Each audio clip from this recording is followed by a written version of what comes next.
Uh, it is very powerful to me to be here. I see many old friends. I gotta say, Randa, that song almost made me cry. So, and particularly when you said land that I deeply love, it seems to me that's the heart of our work, believing that very deeply in an American promise, an unfulfilled but still inspiring American promise that calls one to engagement, to try and, as Richard Rorty used to say, to achieve our country. And it's all rooted, it gets criticized a lot, and that's what that verse echoes, but it's rooted in the deep love of engaged citizens. So thanks for the song. And Karen, thanks for the kind introduction. And it's good to see old friends. Karen mentioned that I have written 3 books about North Carolina public policy. I think that could be enough to, raise questions about a person. Why would one write 3 books about North Carolina public policy? I tell people I'm setting a book. It's some of it I'm a glutton for punishment.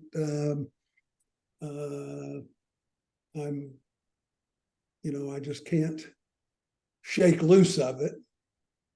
I think a little bit of it, and I've enjoyed a lot having this new book out, but a little bit of it is that the university that I love has spent so much effort trying to stop me from saying anything about public policy in North Carolina that I kind of can't resist going back to the well.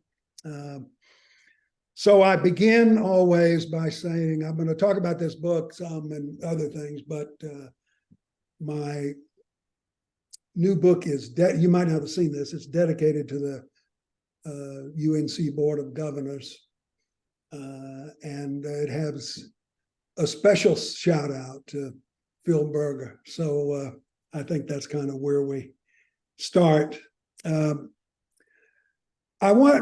I talk about North Carolina and the book, I don't want to ignore and pass right by it that this is a day, of course, where the former president of the United States is on trial for great and repeated and harmful fraud. Shockingly, it's a trial of just one of his more modest transgressions. This one doesn't involve overthrowing the government or giving instructions to that would get people killed or stealing central and secret documents. But it is a trial nonetheless, and a trial on the same day that his longest serving chief of staff, I think, has put out a statement that indeed Trump said repeatedly that he wouldn't tolerate wounded war veterans being in public celebrations because he found them repulsive.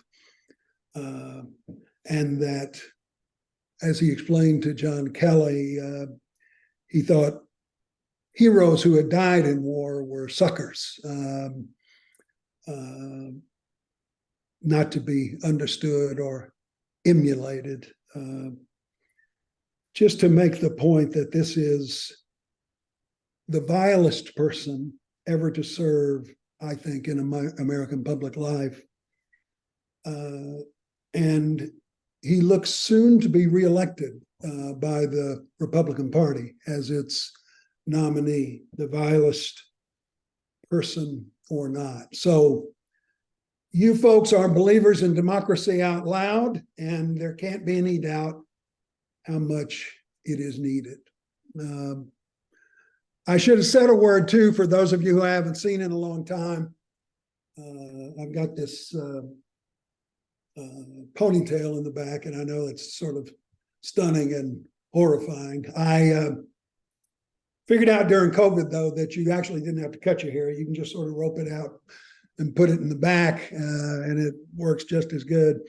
My oldest daughter, who's a historian, told me the other day that I had studied the founding. I'm a constitutional lawyer by trade. She said that you've studied the founding fathers for so long that now you look like one. So that may be the secret. But let me get started, and we can have some time to talk together. I won't go on forever, but I want to talk a little bit about this more recent book. Over the past dozen years, this is the way I sort of think of it, North Carolina, which has traditionally been seen as a moderate beacon of Southern progress, has embraced a vivid and trailblazing war on democracy, equality, and constitutional law. Our crusade against electoral freedom, against people of color, against poor people, against LGBT folks, against women, public schools and universities and independent courts has been pathbreaking, literally. It is what the New York Times calls North Carolina's pioneering work in bigotry. It's a good branding operation there. It can be hard, if you're going to talk about that crusade, to tell where to start. As Lily Tomlin used to put it, no matter how cynical I get, I can't seem to keep up. But in North Carolina, you can almost always figure out where to begin, and that's race. From the first day of our existence as a colony until this very morning, race isn't everything in North Carolina. But when it comes to mauling democracy and casting aside the meaning and mission of America, you can almost always turn first to race in the Tar Heel State.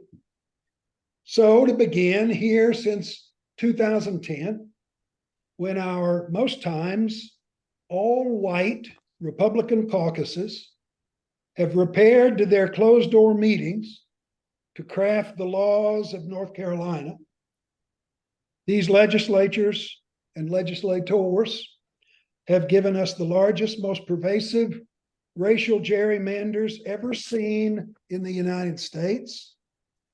They have given us the harshest voter suppression laws passed in America in a single day in a half century.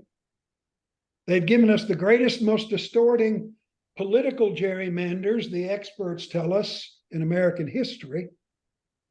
They used, quote, surgical precision, as the courts held, to make it harder for Black people to vote. They have been caught repeatedly in the courts, oftentimes in lawsuits by the NAACP, with what the court says is the smoking gun, embracing racial discrimination in order to disenfranchise their enemies. They repealed the Racial Justice Act. They responded to the Black Lives Matter movement by making it harder to get access to police video, harder. They invented special new criminal penalties for Black demonstrators and demonstrations, as they welcomed AK-15s for angry white protests. They now tell us what we can and what we cannot learn, this all-white caucus, about our racial history. After they passed a law, of course, lionizing Confederate memorials, explaining that the Civil War wasn't really about slavery, only tyrannous Northern tariffs. The General Assembly's Republican caucus in the last 13 years not only looks like a white people's assembly, it governs like one. And they've shown that once you cast aside the central purpose of America in one arena, it gets easier to do it in the next and the next one after that. Breaking the compact becomes contagious, imperialistic, viral. So what they've done in race, they will do again in religion, imposing a regime of white evangelical Christianity on everyone else, a regime that is neither democratic nor humane, nor least of all Christian. They launched one of the nation's most aggressive and hypocritical crusades against poor people, as if low-income Tar Heels could be deemed strangers to the Commonwealth, the disappeared, the invisible. We've added withering new battlefronts against gays and lesbians, against women, which has been picking up horrifying speed, against public schools, public universities, the courts, the rule of law, and democracy itself. And today they aim their venom repeatedly against transgender folks, especially kids, searching time and again for our most vulnerable members, as if cruelty itself could be a defining political principle.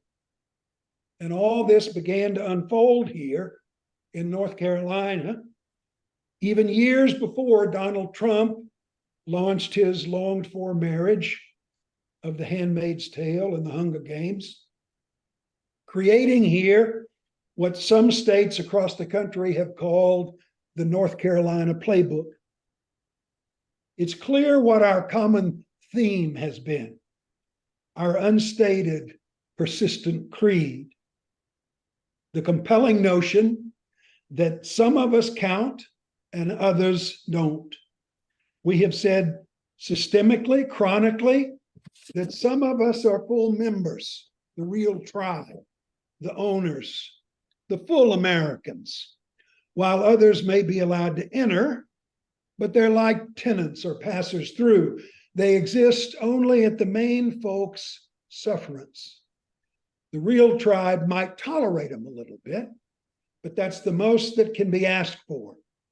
If our creeds and constitutions demand more, which they do, demanding equal dignity and opportunity, then those creeds and constitutions will simply have to be discarded, despite all the blood and sacrifice which has been spent in their cause. We believe in North Carolina, our leaders do, in democracy only so long as they're guaranteed to win. They believe in equality only as long as their own dominance is assured. So it's not only necessary that they beat their adversaries at the ballot box, they need to disqualify them, to exclude them, to handicap their participation. Equal justice under law carries this damning, disqualifying asterisk in North Carolina. There's much to regret in this dozen-year-long battle against democracy. First, constitutional lawyers on both the left and the right have long assumed a set of givens in America. There will be ample and enthusiastic policy disagreement in a constitutional democracy, disagreement about the budget and taxes and spending levels and economic rights and subsidies and infrastructure and environmental issues and climate change and teacher salaries. The list, as you know, is endless. On these fronts, we propose, debate, lobby, form coalitions, protest, embrace the tools of politics, recognizing, though, that in the end, majority preference will prevail. But constitutionalists also assume that on an array of fronts, we all agree. These are the foundations of constitutional democracy. In essence, the rules of the road that allow democracy to function.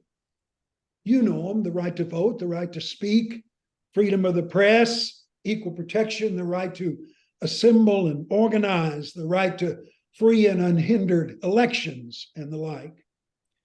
It takes no great perceptiveness to see that such rules must be developed if a democratic venture is to endure, not unlike the rules in a town hall meeting, giving everyone an equal shot at the microphone, lest the undertaking no longer actually be a meeting of the town. Over the last decade in North Carolina, we've learned that these shared commitments to foundational standards are decidedly weaker than constitutional stalwarts would have assumed. The mistake was perhaps understandable because those foundations are, broadly speaking, the norms that we pledge allegiance to, that we fight our wars for, that we sing our hymns about, that we recite hopefully to our children, and that we attest to as providing the very mission of this nation. In fact, though, they've turned out to be weaker, less durable, and far more willingly transgressed than I and many others had presumed. Second, Democratic Party opposition to an all-out battle for democracy has sometimes proven incapable here of embracing the urgency, the resolve, the will, and the steel-driven strength necessary to meet the existential challenges of the day. Perhaps we Democrats have waged politics in a defensive posture for so long, fretting to show that above all else, we aren't as bad as the Republicans, that we've lost some of the power of our leadership and our politics. After all, a watered-down Republican agenda is still a Republican agenda. And the claim that one is a weaker, paler, softer version of one's adversary hardly spurs others to take the hill. Third, and finally, it's finally and undoubtedly clear that the courts won't save us. Not in Washington, not in Raleigh. A half century of mostly Republican Supreme Court appointments has promised dishonestly justices who would play the role of referee, who would honor precedent, who would be guided closely by the text and the history of the Constitution. But instead, they have delivered the most activist, partisan, and deeply ideological court in American history. It is well launched. This is the week of its new effort. Its legacy is aimed at privileging wealth, right-wing Christianity, and white ascendancy over democracy and equality in a regime of minority rule. The unknown at this point is how much damage to the American experiment they'll be allowed to inflict before they are disarmed by the rest of us. And you all know, too, that the North Carolina Supreme Court, since the last election, has willingly joined the fray as great aider and abetter of the General Assembly's war on democracy and equality. There is no sin that they won't allow. We can be well reminded this noon, then, of Ulysses Grant's quote a century and a half ago. There are but two parties now, traitors and patriots. With a dominant political party committed to autocracy, which we have, we are treading new ground, at least new ground in modern times. Many of our leaders here in North Carolina and across the country have proven themselves unfit to govern, unfit to be trusted with moral and political leadership. They've shown their surprising stripes. There's no unity to be had with people who don't believe in the American promise. No compromise with authoritarianism. Meeting seditionists halfway only makes one complicit in a war against democracy. And the pro-democratic forces in this defining struggle, like those in this room on this Zoom. We can't just be the gentle ones, the sweet and civil opposition. The stakes are too high. Our founding commitments, as you all know, are literally put into play right before our eyes. As Heather Cox Richardson has written, this is not the only story from today, but it is the only story that historians will note from this era. Did Americans defend their democracy, or did they let it fall? Frederick Douglass offered eloquent and inspiring direction for times such as these. He said, and I quote, "It is not light that is needed, but the fire. It is not the gentle shower, but the thunder. We need the storm, the whirlwind, and the earthquake. The feeling of the nation must be quickened. The conscience of the nation must be roused. The propriety of the nation must be startled.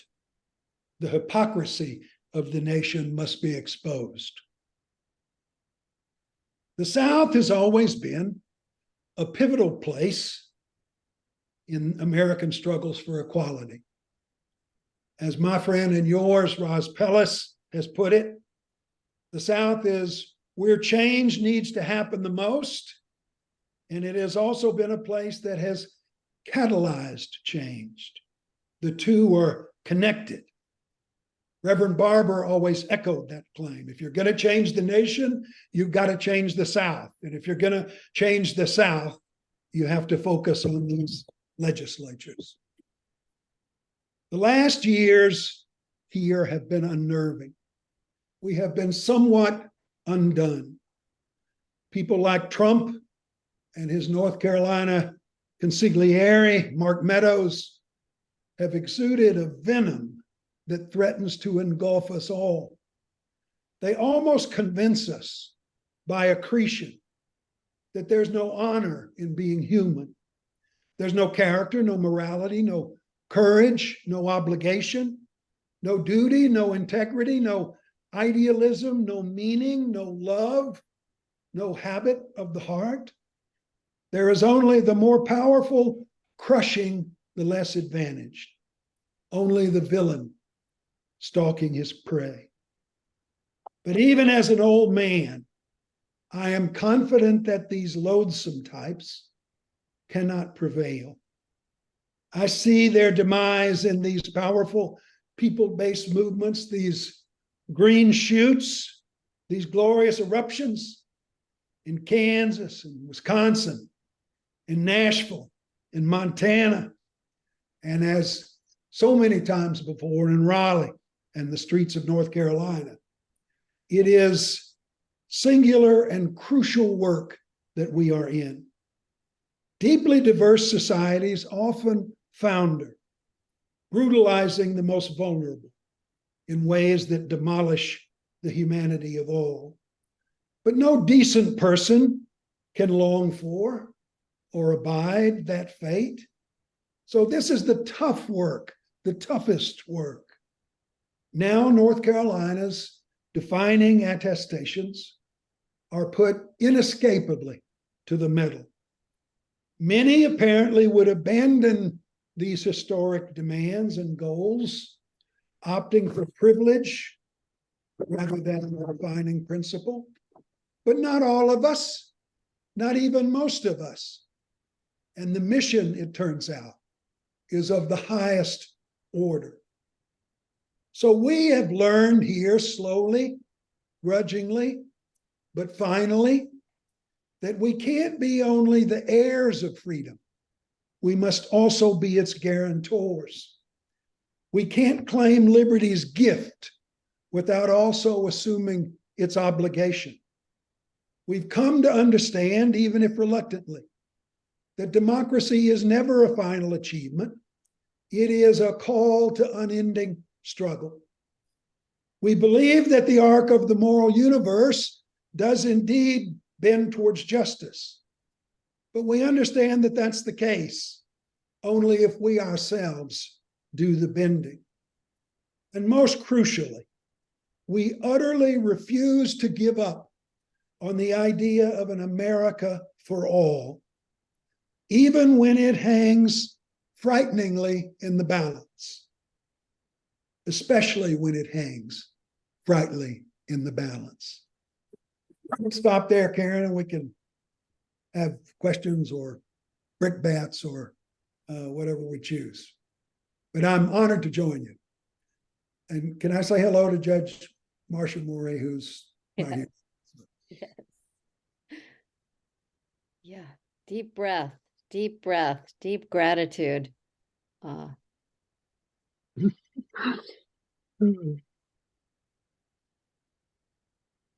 Yeah, I think I speak for everyone to hear all of that laid out so eloquently, so profoundly, and all of, we've just been watching all this for 6.5 years together, and to have you nail it like that.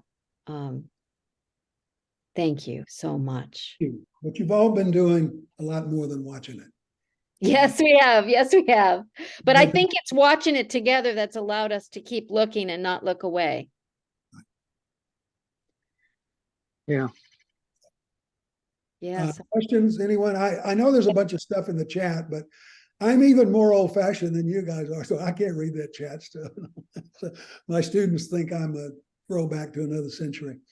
And when they think that, I show them my flip phone and say that I don't even have a smartphone. So they may be right. Well, people aren't shy, so I know they'll speak up.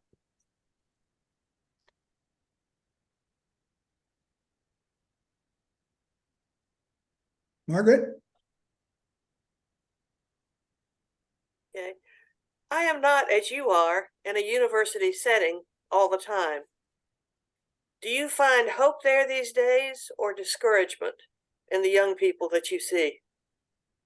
Well, let me separate two things, which you did. I find life at the University of North Carolina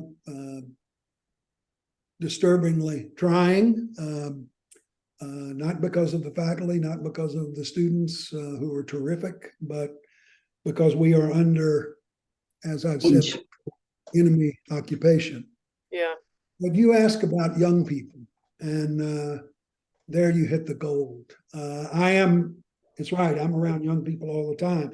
And I'm old as the hills, which means that I've seen many different iterations of young folks and generations. And, there are some people who question the idealism and the engagement and the involvement of these students. And that is a big mistake. These are dramatically idealistic folks, dramatically engaged folk, unwilling to accept a world which they see handed to them by our generation. They're not, understandably, they don't believe in politics the same way that some of us might have historically. They have hardly grown up listening to the likes of John Kennedy as a call to public service, like many of us did. So they have a different view of what engagement might be, of what politics is. They're far more out to go out and start their own nonprofits than any of us would have been. But they are gigantically idealistic. And to be honest, I don't know exactly what the year would be, but I've gone through periods with undergraduates and particularly law students where I wasn't so sure about that. We've had periods where students seem to be more into greed or economic prowess and the like, but that is not this time. These, when I mention the green shoots, I think mainly of these young people. I followed a little bit out in Kansas, the vote over abortion, which stunned everybody. And of course, I sort of begin with this. The Republicans never thought that would happen. They were certain that it wouldn't. But sadly, neither did the Democrats, the Democratic consultants. They thought, well, people aren't going to participate. You can't, we don't talk about abortion. You don't do that. And yet that ballot measure comes out and is defeated, not only defeated, but defeated by large margins and defeated by marvelous, engaged women and young people who had not been in the political process before and who refused to believe, I just have to accept this nature of life, which is being prescribed for me. And so they not only prevailed, but they prevailed in a sprint.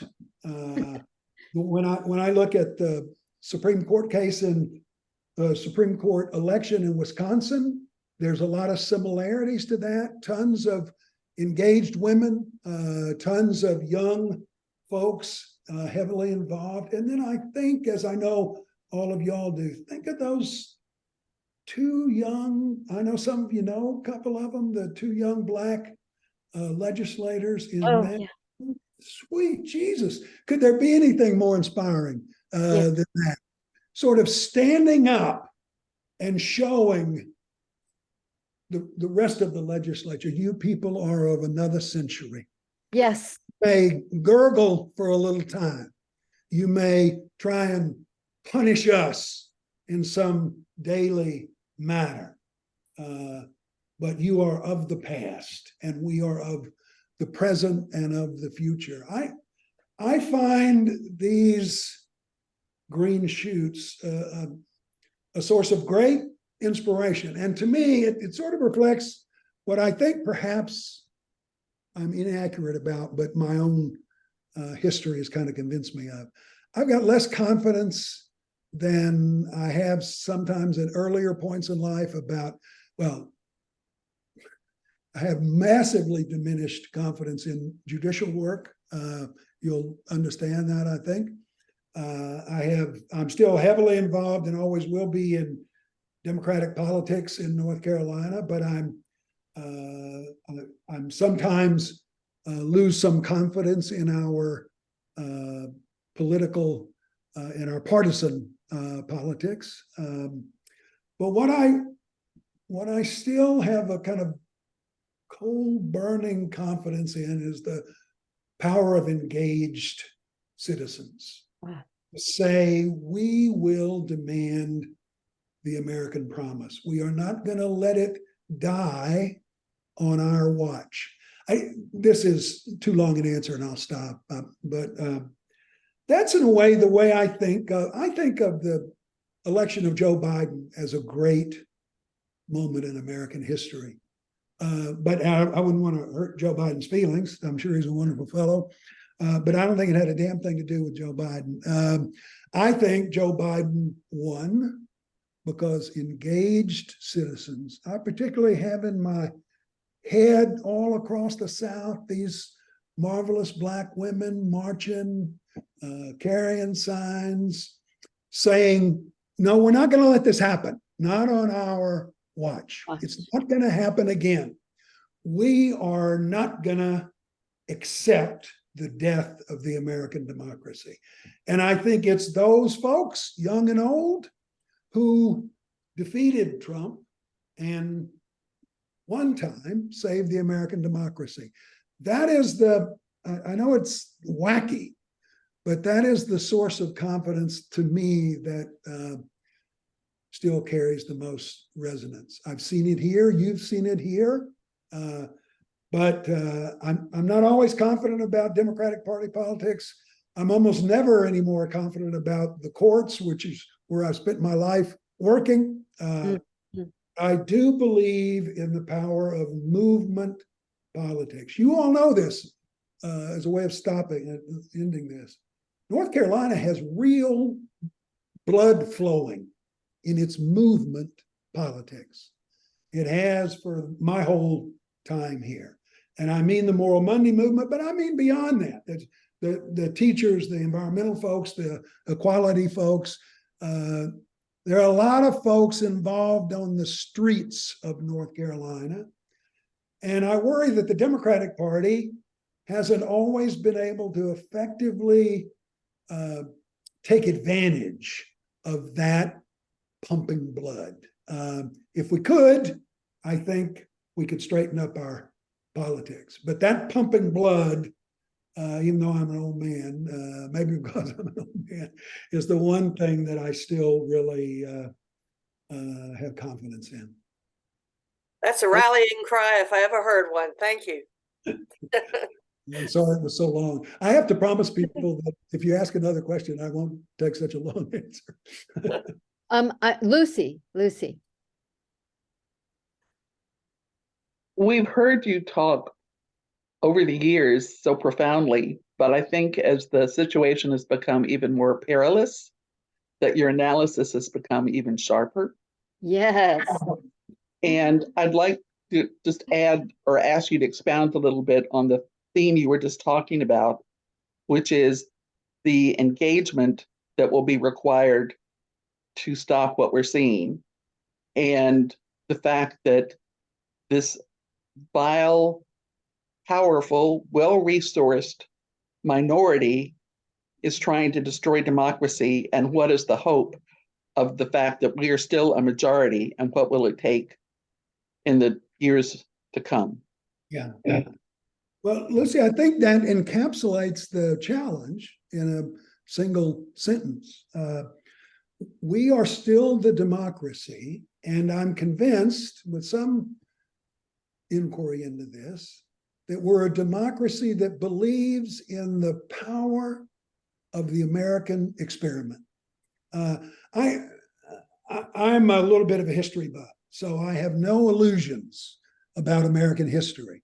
I do not believe for a moment in claims of American exceptionalism. You can cling to that notion mainly by not reading what's happened in our story, not understanding what's happened in our story. But I do think the experiment which was unfolded, which was furthered so astonishingly by Lincoln and by King, and to me by Robert Kennedy and Barack Obama, that experiment is like the best thing going. It's what I decided sort of as I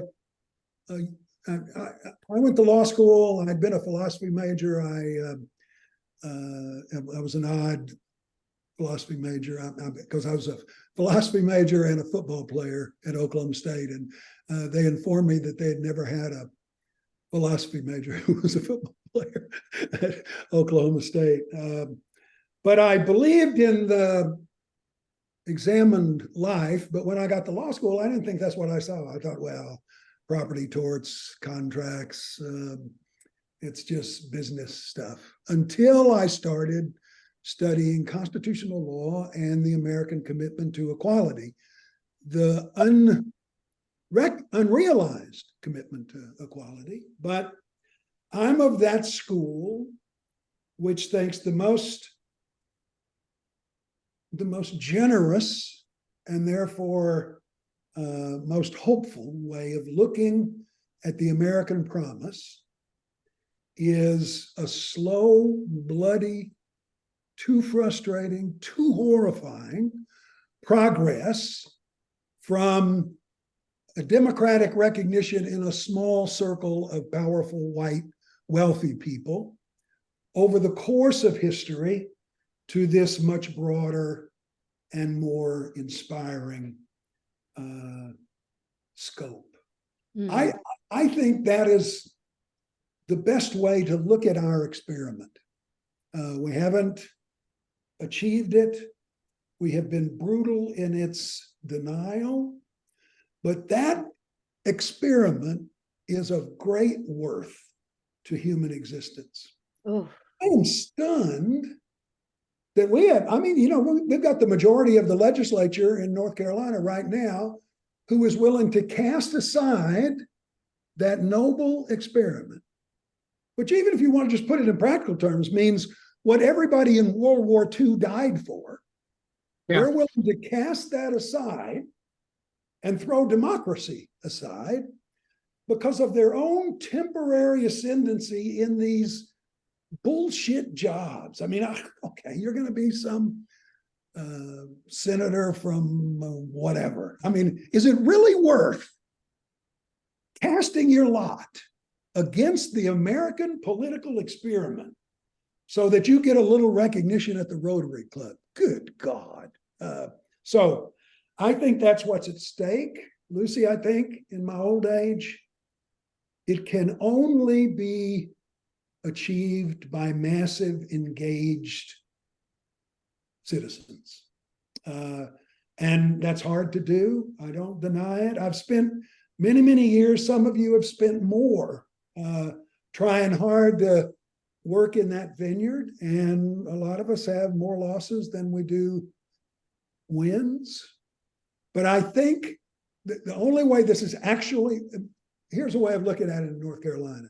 At some point in North Carolina, we're going to recognize that the bottom 60% cannot be excluded without their willful abetting. The bottom 60% can prevail in this state. It takes people recognizing much more powerfully what's actually at stake. You know, Lucy, you know this. No regular people want to think that we're in a battle for their democracy. They want to take care of their kids and go to their job, and work their third job and all that. They don't want to have this kind of stuff on their mind, but it is on their plate now. It's right in front of them. Yeah. And we can either ignore it and lose this great legacy, or it's every person on deck, literally every person on deck. Because of the cheating, sadly, it's going to take 60% of us. You all know that. We operate under a regime of extensive, purposeful, and now North Carolina Supreme Court blessed cheating. North Carolina, imagine a state Supreme Court engaged in a war against democracy, along with its co-conspirators in the state house. But that's what we face. But I don't believe that 60% of North Carolinians are going to surrender. Now, I may be proven wrong. God knows I have been proven wrong so many times. You could shake a stick at it, as my grandma used to say. But I think we won't surrender. Most of us realize how precious this is. This is the life that we want to help create for our children. And it turns out not to be the case, as everybody always warned us, that you just get to inherit this. You don't have to do anything to actually bring it to fruition. Turns out we're going to have to bring it to fruition. It'll rise or fall on the basis of our efforts. But I have a lot of confidence in a lot of folks. And maybe I'm just saying, I can't think of a better effort, better cause. Something's more important. I know it's real important to follow that real estate market or whatever, but there ain't nothing as important as this. And so I think we all have to join together in every single way that we can. I'll stop there. Sorry. I think we're all with you on all of that. Thank you so much, Jeanette.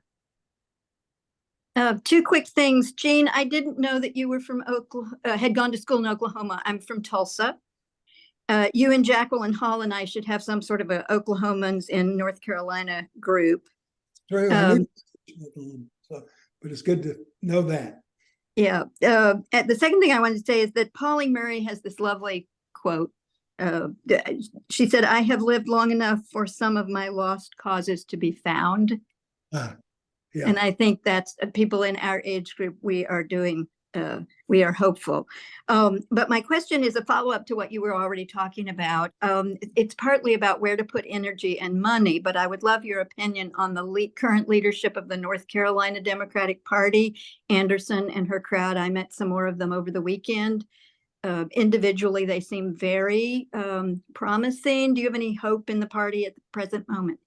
I do. I'm very taken. I don't know Anderson well, but I've spoken at programs where she has spoken, and I got to admit, I'm pretty gigantically taken with her. The energy that she brings is you all have been like I've been in a million. What would you call county Democratic Party meetings. All right, on the Saturday morning or whatever. And I love them. But first of all, they're old. They're like us. And second, they spend a lot of time talking about what this squabble was back in '06 or '08. And you see almost no young people. And I think she's reaching out to young people. I think this is marvelous. I know that there are questions about money and organization and the like, but boy, the first thing we need is this powerful urgency and energy. And whenever I kind of see it coming over the hill, I just kind of look to follow it. And that's much the way I feel about her. So I'm hopeful on that. And I know I say complicated things about the Democratic Party, which I love and always have.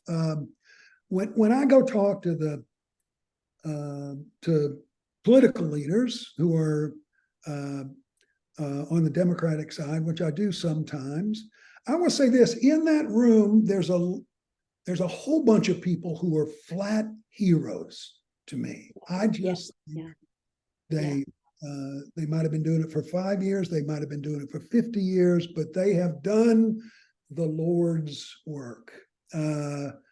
But there are a lot of other folks who are just have a kind of different attitude about it, or thinking a lot about, can I get that seat just gerrymandered right so that I can go forward, and who don't reflect the belief that we are in a war for democracy's very existence. And we have to have that. You don't want to be in a war and not realize it until you've been defeated, not organize against it. So I'm hopeful that this switch can be effective. Let me say one more thing about that, which is odd.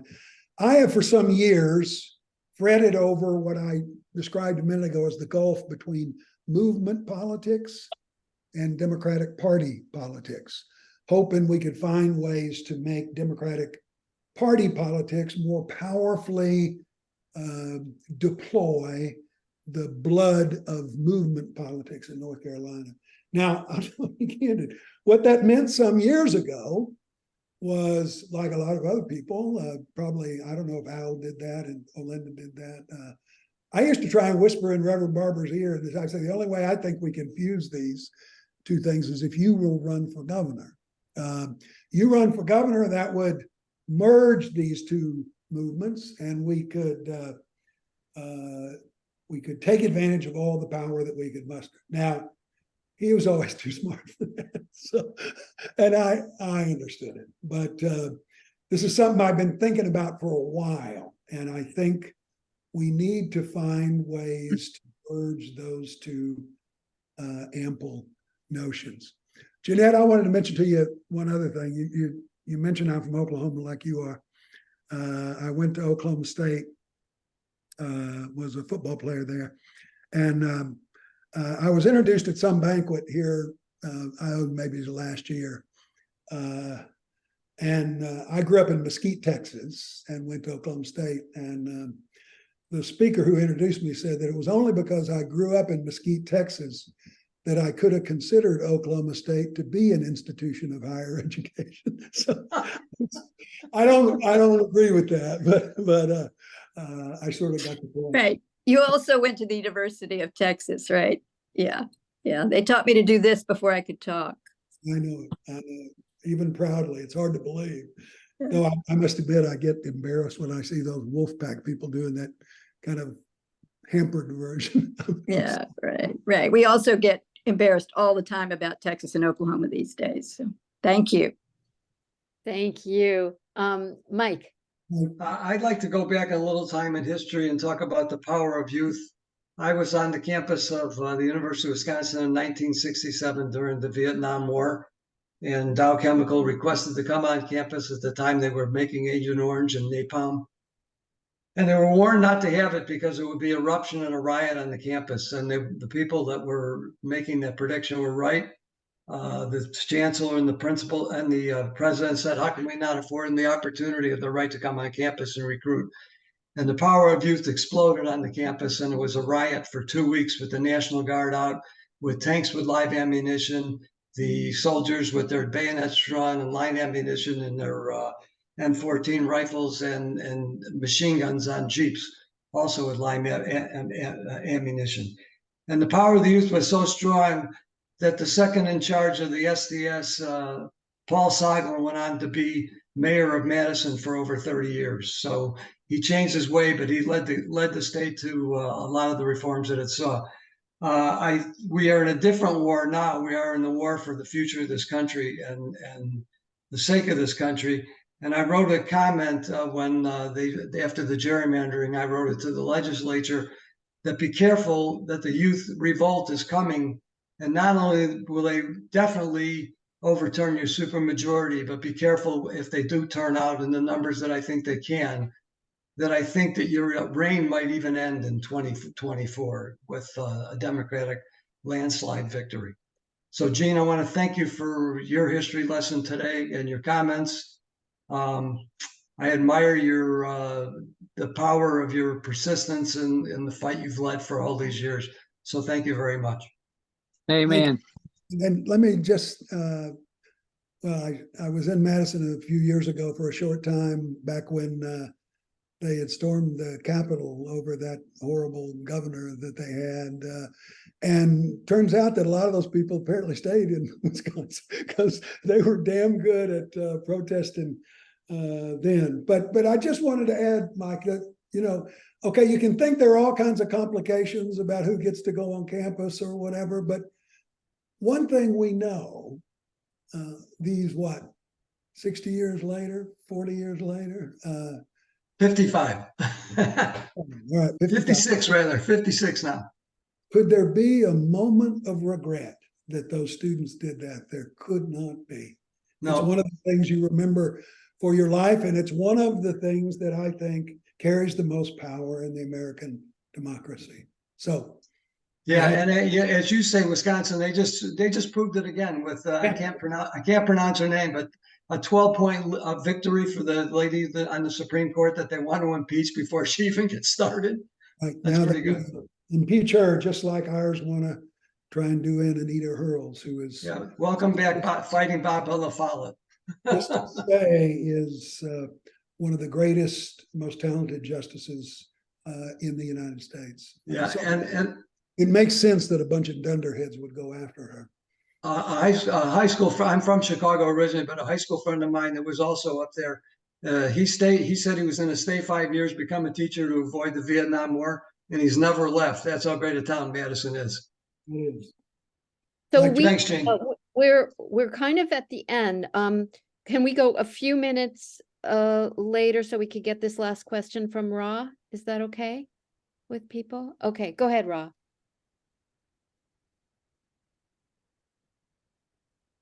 And I don't know where you went. Did you go away? She's on mute. Yeah, go ahead. Unmute yourself, Rob. Can you hear Go me ahead. now? Yeah.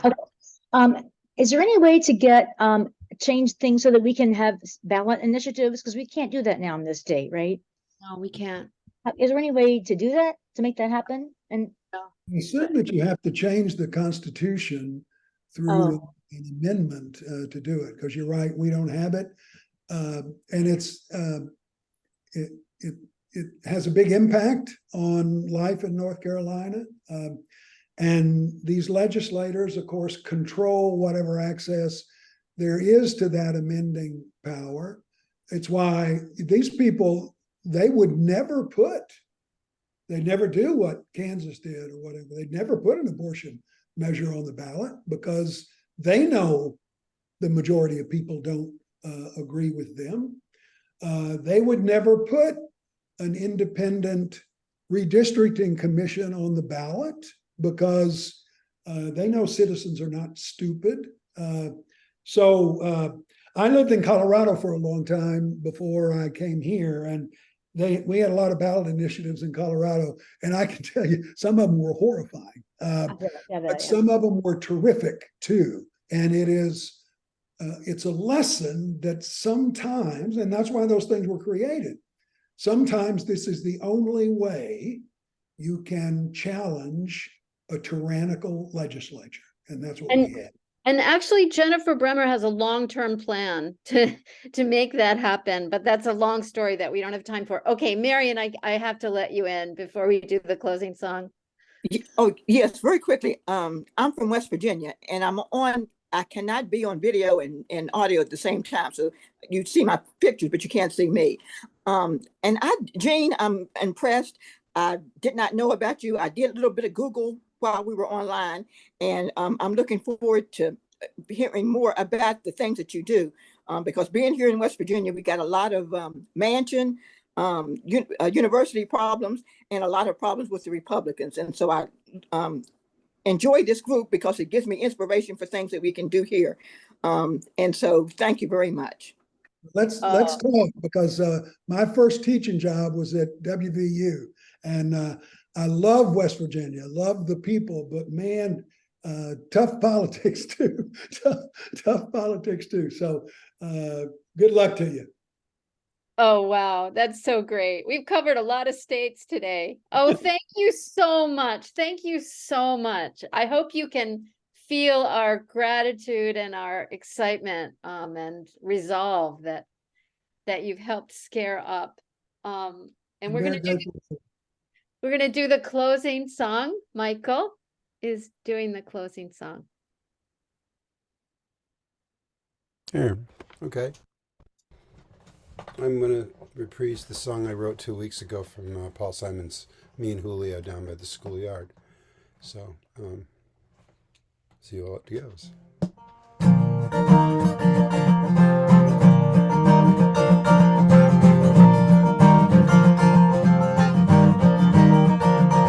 Well, Donnie looked down, won't be his last time around, and they took him to the police station. Fonnie and Jack and Merrick and Letitia, I can't keep up with all the investigations. It was against the law. It was against the law. If we believe what we saw, Trump broke the law.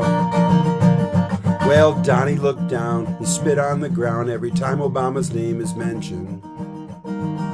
Trump beat him back then and got in World War II. His mind's lost his mind and the thought of detention. Trump gets his way, but this cult can't keep going. His minions will flip, taking their time, scared out of their wits.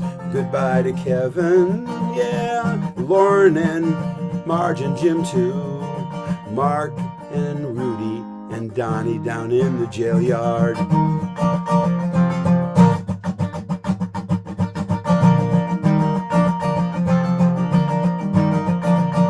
Why don't they muzzle that mutt when he says the law's nuts and threatens the witnesses and jurors? Well, the radical right only makes things worse, pushing vengeance and hate and furor. Trump's had his day, and now his time is coming. Delay, delay. For indictment's gonna take some time. Goodbye, Mar-a-Lago, yeah. Bye to Trump Tower. Saying Sanos and Marquettes and Donnie down in the jail yard. Jeff Clark and Eastman and Donnie down in the jail yard. Don Jr. and Eric and Donnie Daddy down at the schoolyard.